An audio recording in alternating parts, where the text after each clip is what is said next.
Hey, welcome to Let 'em Talk. I'm Paul DiRienzo. Got another great show in store for you in the listening audience, the visual audience out there in New York City that has lucky enough to have cable TV, right? And lucky enough to have Time Warner and RCN and Fios, or be watching us on the internet or watching us around the world.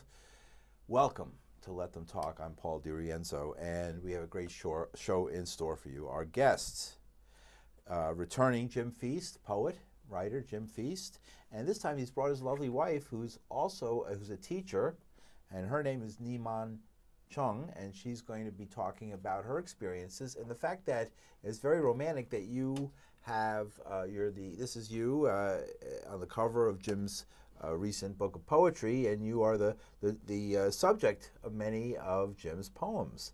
And I love to have poems on our show because, of course, poets can read their poetry, which is always wonderful. And we'd love to hear it here on Let Them Talk, poetry and art of all types. And also the interesting stories that Chung has and how the two of you met. And we're going to talk about that as well. And your interesting stories that I heard took 2 hours to tell. We don't have 2 hours on our friend Clayton show, but we'll try and do what we can in the next 27 or 8 minutes. So welcome to Let Them Talk. Thank you. Great. Thank you. Good to have you. All right. Who wants to begin? Jim, do you want to begin? Maybe since we have your book up here, can you tell us about your new book of poetry, which has Niman's picture on the cover, and there's another picture of her on the back. Beautiful book, and it's filled with your poetry books. Yeah, wonderful. well, tell us a little bit about this book. We met 35 years ago, which are where the pictures are taken, so she looks a little different in person, but if you compare. But she was a secretary at a New York City Technical College, and I was working as a tutor. She said, "Can you look at my paper?" And she said, first time I talked to her, and she said, well, the teacher wants us to write about how things we learned in the past helped us. I said, what is your subject? She said, well, I thought it was really helpful I learned how to swim in Vietnam because when I was on a boat that sank, everybody drowned but me. Wow. And I said, that's quite a story. Sad as well. Sad story.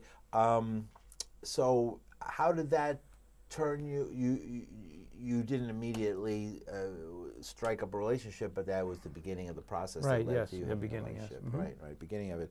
So why don't we begin by reading a poem for us, Jim, that sets up the story, and then I'd love to after you read that poem, then we want to talk to Chung and ask Nima to tell her story. Well, let me read something short because yeah, we have time. Go ahead. Here's a short one. Loose blouse. In my arms and on my hands. That's a pretty short one.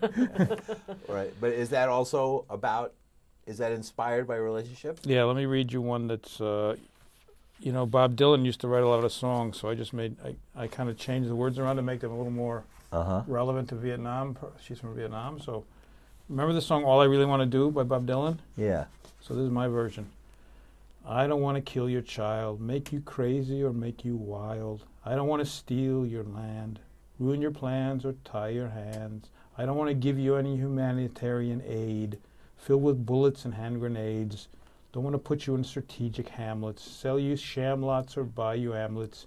Don't want to boot you or confute you or to moot you or to shoot you. Don't want no napalm on your face, in your hair a single trace. Don't want Saigon bombed by planes, Cholon district all in flames. All I really want to do is loyal and be friends with you. All right, great. Thank you for that. Let me hang on to this book. Version. Okay. The Bob Dylan version, great. So that's a great introduction to Niman. So Niman, why don't you begin by telling us a little about your story? Where were you born and where were you raised? Oh, I was born in Cholon, Vietnam. Cholon is a city that filled most of the Chinese living there.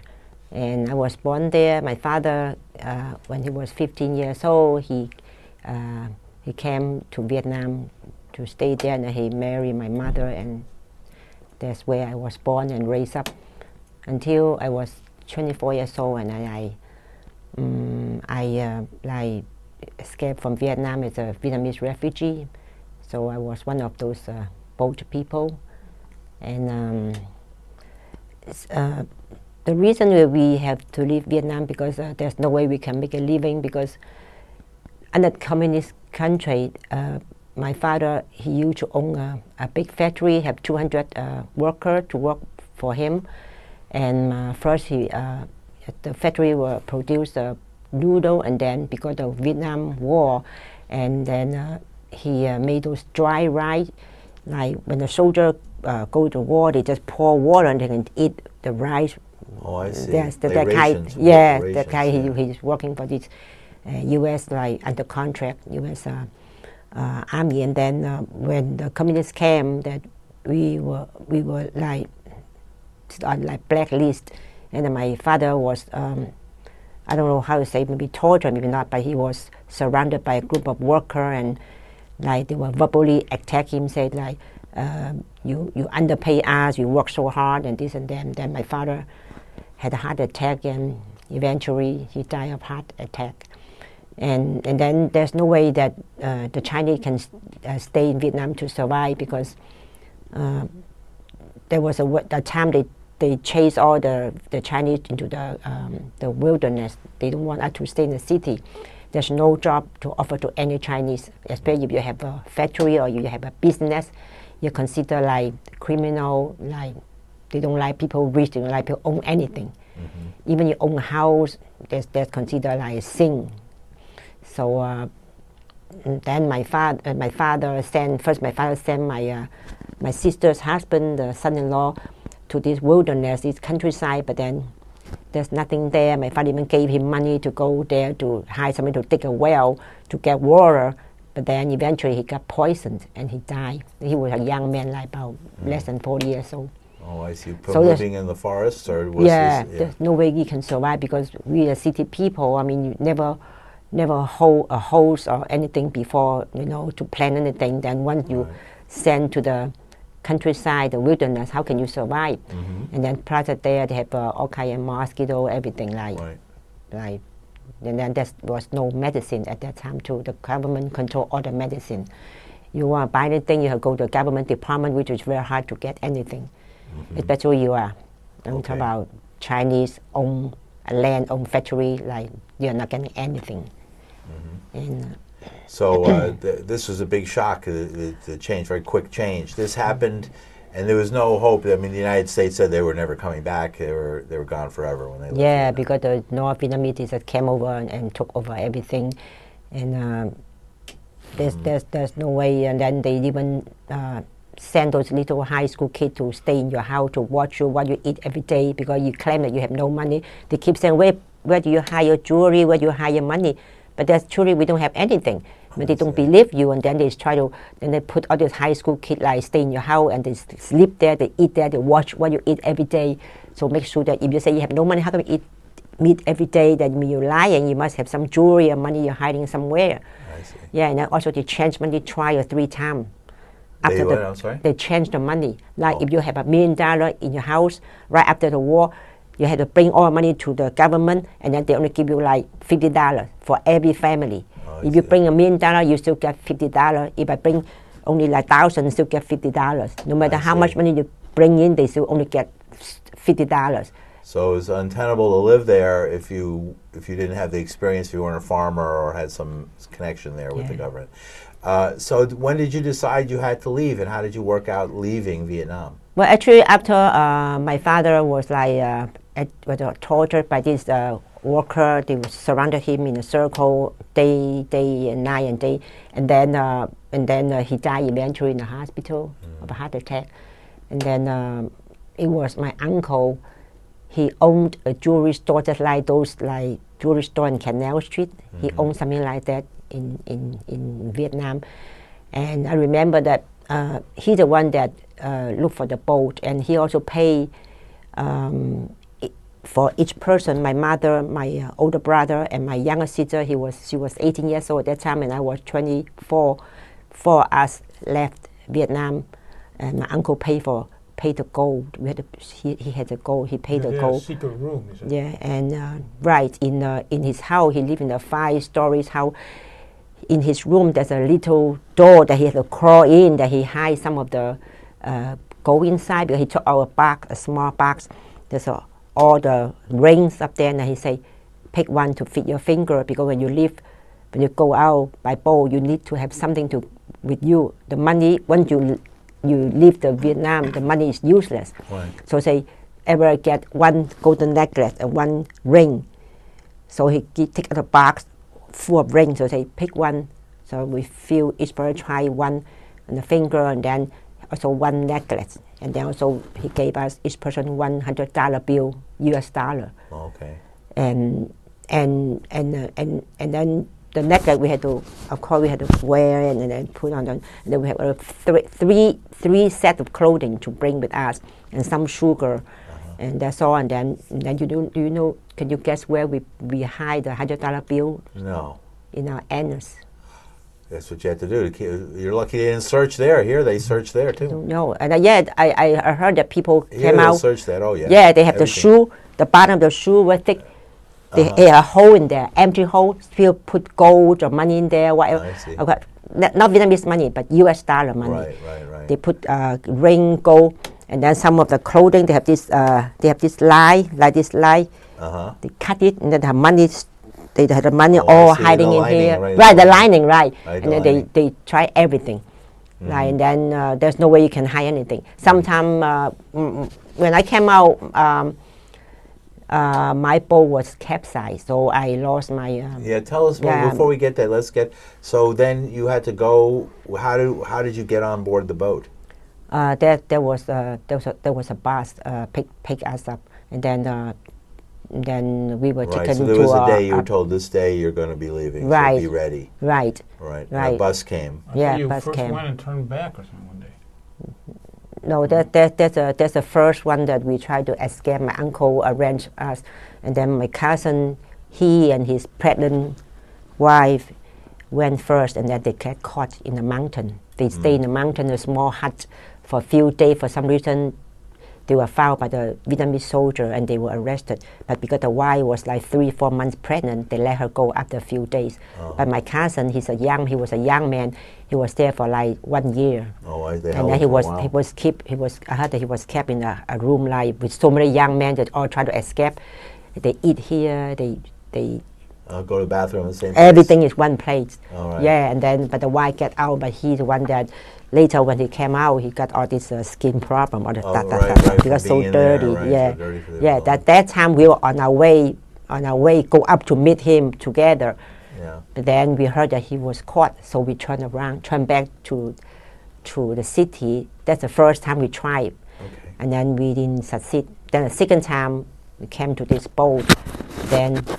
So you came to the coast, and then there was a boat. Yeah. And you came, and there was a boat in a dock somewhere. Yeah. And it was what describe it was like a shady dock. I mean, just a quiet dock. Somewhere. Quiet, very dark. We went out at the night, very late at night. There's no car. Was this in Saigon in that area?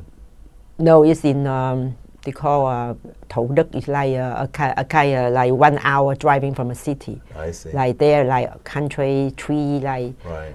Like. Is that the city Saigon we're talking about, or one of the other cities? Or? No. I live in Cholong, that's next to the Saigon. Next to Saigon, It's like Brooklyn and Manhattan. Right. And then from there, the bus took us to some place like, I don't know, like 1 hour or something.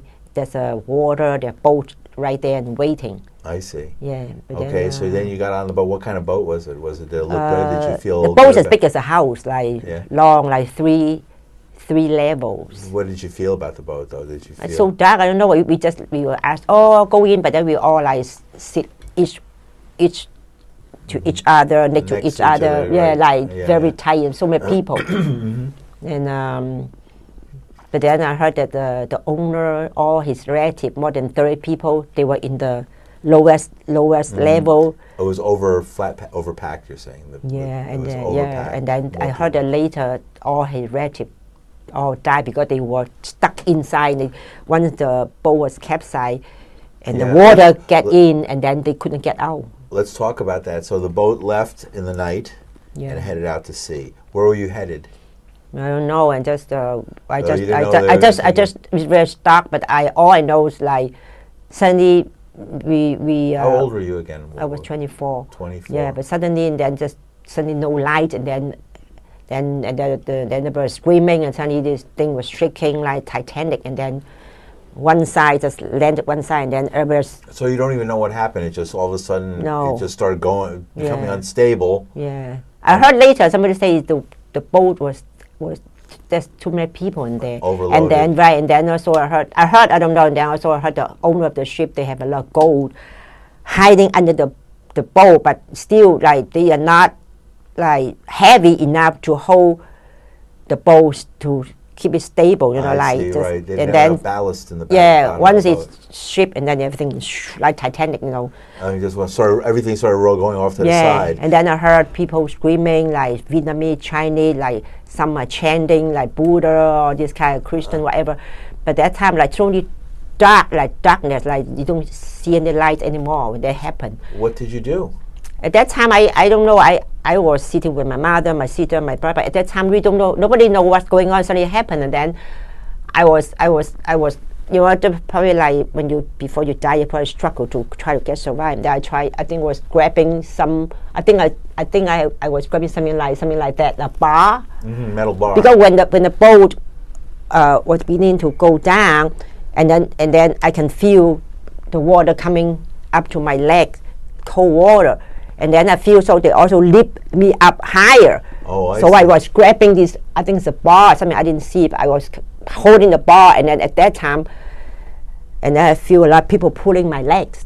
And Trying to pull onto yeah, you, because hold onto right, you. hold on to me, yeah, but I couldn't see anything because it's so dark. And then, like I said, it could be my mother, could be my sister, could be my brother. Nobody can see anything. And I was grabbing this thing at that time. There's no way you can think at no time. So I just kick. It's very natural, you know, kick everybody out. Yeah. Then eventually, I think the people just sing and go down, and then and then eventually I just Because you were holding onto that metal bar, you were and then holding yourself above the water. when the boat started to sink deeper and deeper, I just let go, and then because I know how to swim, I'm a pretty good swimmer, so Right, that comes back to the story that was the thing that you learned to do, is how to swim. Well, I always go to swim when I was in Vietnam. I'm a pretty good swimmer, but of course not very good. I'm pretty good. If you throw me in the water, the deep sea, I can survive. But not too many Americans know how to swim. If you threw an average American in the water, they wouldn't know what to do. But anyway, so but then very soon that there's another boat come behind. I mean, I get many people trying to escape. So, and then I heard that like. So you popped up. Basically, what did you go under the water and pop up out on the top, or did you scramble your way out? I just let my hand go, and I was just floating in the water. But there's a lady. My uncle arranged 4 families to come out together. My family, 4 people. The another family is 1 woman. She never go in the water again. Her name is Ho Jie. She survived.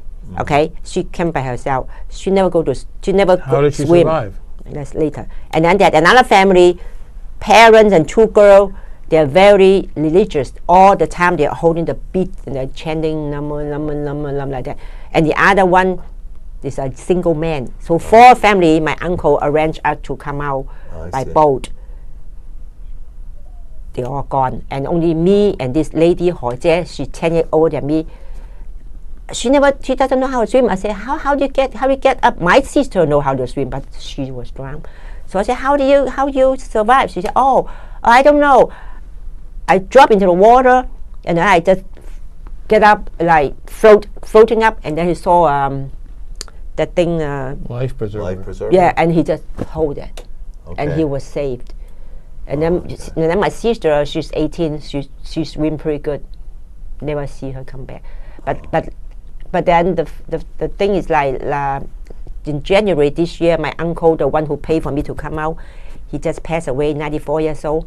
Now we have a funeral for him, and then I talked to some of the cousins that they left after me, and then they found my sister's body and my mother's body, but my brother's body they never found. Yeah, and then he said my sister's head. He said they found a body, but sister's head had a cut. Oh, Maybe she hit something and she got unconscious. So I didn't see a body because I was out. Okay. You know, but they said they went to they recognized the body. They said my sister head have a big deep cut right in the head right here. Right. So but Ho Jie survived. Right. I understand. And just the way fate, right? It happens that way. Fate, yeah. So what happened then? I mean, you're alone. You're in the water. What happened? And then, like I said before, that there's another boat. I was swimming a little bit. Then another boat. This was so dark you can't see anything. And then the other boats came and then saved like some of us. I mean, like the old people and the young one. They all drowned. The one who was saved are all young people, like 20-something or 30 years old. Right. But the Who one were physically who, fit. And physically fit, or well, I said that like my sister good was reactions. 18. Right, that's an accident. That could have happened. Yeah. Right? Doesn't matter. You get hit by something that fell or something like that. Yeah, right. Right. So boats turning over, things are flying everywhere. and things happen so fast. You just suddenly no light, and suddenly everybody's screaming, and then you don't know what's going on. Then you just try to do something to try to survive, but there's no time to think. And then but then our boat went to a different country. They don't want us. Okay, which country? We went to Indonesia. They give us some kanji, like Soup. a big container kanji. Take up to the boat. They don't let us get in the shore because they said we are communists. And then we went to I don't remember, some country, but not Asian country. And then they don't want us. And then some of the women was like The boat that came behind you had enough room on it that you could fit everybody who survived. No, they take us I see. further out. There's another big boat outside. I see. Big like A new big boat. that very was out big, further. like I from see. owned by the Taiwanese.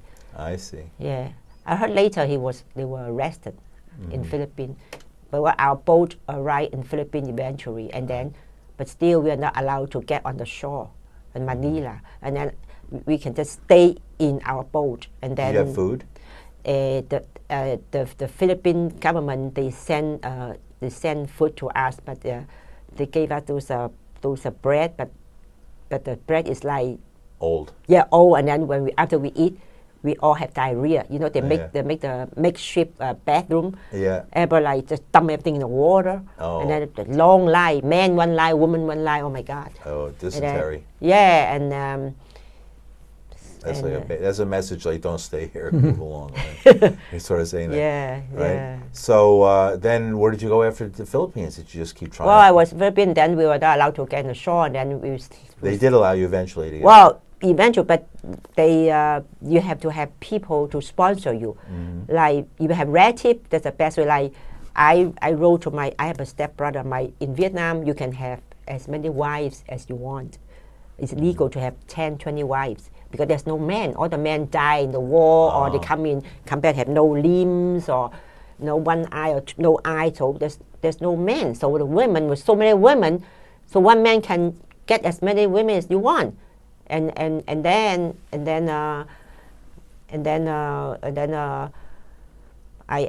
my father has a concubine. This woman moved into my house, married my father, and he has she had a son with my father that I call stepbrother. I have never seen him before, but I heard about him. He's very intelligent. I heard my mom say, "Oh, that stepbrother is very smart, very intelligent." So she gave me this address in New Jersey. She said, when we go out, you look for your brother. Okay. So how did you get to the United States and the Philippines? And then when I was on the boat, and then I wrote a letter to him in New Jersey. I remember Brunswick. I say, "Oh, I'm your stepsister. You haven't seen me. I haven't seen you.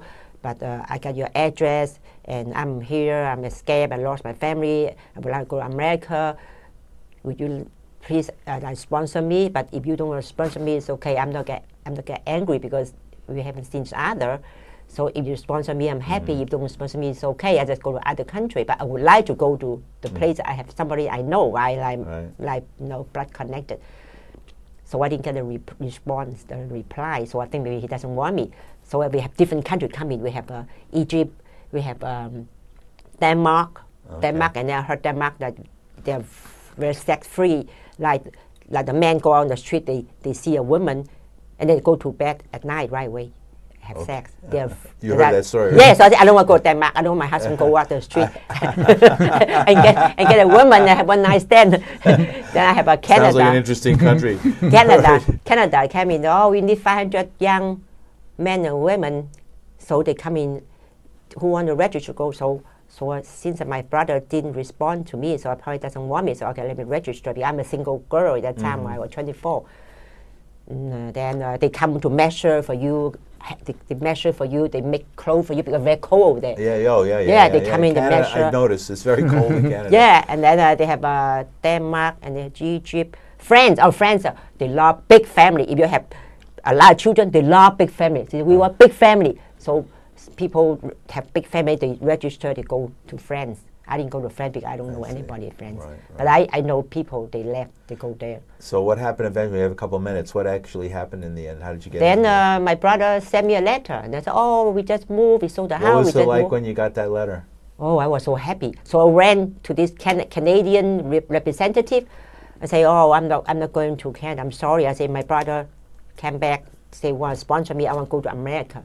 I was so lucky. I was so happy. So he's very good to me. Although he's my stepbrother, but he's really nice to me. Minute and a half. So then you came here. You went to New Jersey. Yeah, but I stayed for maybe like 2 weeks. I came out because New Jersey you have to drive. You know, I don't have a You car. decided to live in New York. Well, because I looked for Ho Jie. The lady came with me. She's the one survived. Yeah. Her brother was a professor in Columbia see. University. So I was staying there. I was staying in her brother's place for 1 month. Great, good for you. Yeah. And I got a training program. Donald Trump. All right, Donald Yeah. Trump. Right. Immigrants will get in one way or the other. Yeah. Right, great. But anyway, it's not easy. Life is never easy. When you come to Right. this country, you don't speak the language. Very difficult. Right. You had to learn English. Did you go to ESL school? I went to a GED program to get my GED diploma, and then And a few years later, she was teaching at that same program. Years later. And you met him. And what do you Yes. teach? You met Jim. And what do you teach? What do you teach? We have. well, I got the first job as a bilingual teacher. I teach the students just like me, came from other country, over age, couldn't go to regular high school. So I teach you how to prepare to pass the Right. GED program. Great. So I was there like for 18 All right. years. Well, congratulations, Manh, Chung, Yeah. for joining us. Thank you for joining Thank us. you. And Thank you. Great show. Very interesting story, and I'm glad we had a chance to hear your story. All right. We'll Thanks see for you next having time. Thank us. you. Thank I'll you let so them much talk. for having Thanks, us. Jim Feast and Yuang Cheng. All right.